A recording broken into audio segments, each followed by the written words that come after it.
You know, for years, we've talked about the industry build out around cannabis. It's been about logistics. It's been about security. It's been about banking. And now we're in the software era, I guess.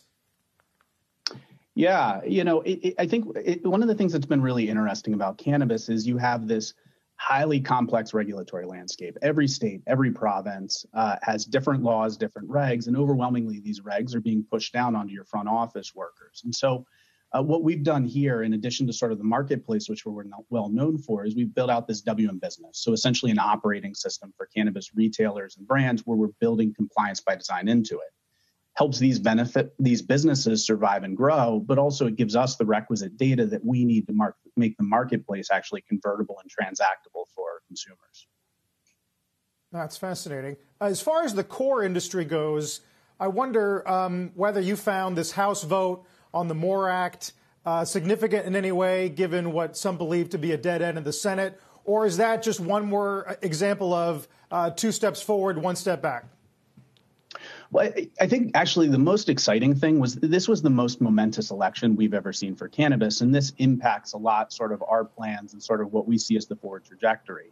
Obviously, you have President-elect Biden coming in with a much more favorable cannabis policy.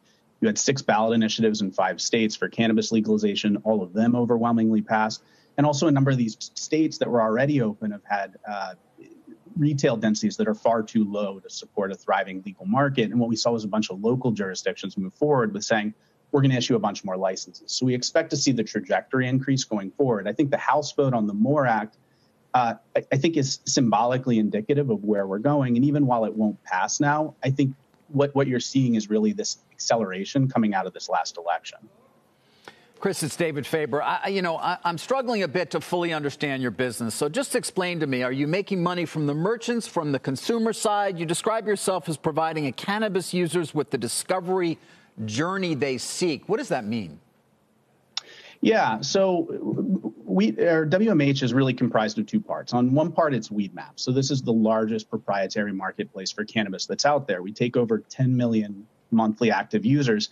And these are overwhelmingly actual cannabis consumers. Over 90% of our users consume cannabis monthly, over 70% consume daily. We put them up against 18,000 business listings, that's brands, retailers, that sort of thing. The thing that's notable is there is no normalized product inventory. There's no normalized clinical effects data on cannabis. And so what we then do is we aggregate. We integrate with almost all third-party POSs. We have our own POS solution. We integrate with a number of other third-party solutions. And then we do a bunch of things like machine learning and data normalization. We provide the actual data that enables that marketplace to be transactable. We see almost a 15% conversion rate across our platforms. What we've done is pair that with what was for a long time an unmet need in the industry, which is effectively a suite of software that enables these businesses to run their operations, keeping in mind that these regs require things like real-time GPS tracking of delivery fleets, things like that. And so in terms of how we have driven our growth and sort of our reach, it's been we effectively, for the business in a box, it's $500 a month for businesses, retailers, to have a full suite of software to run their solution. And then separately on the marketplace, we're providing the cheapest way for these retailers and for brands to reach consumers. And so there's sort of ways for them to boost their reach and engagement and then drive conversion and sales. Shepard Smith here. Thanks for watching CNBC on YouTube.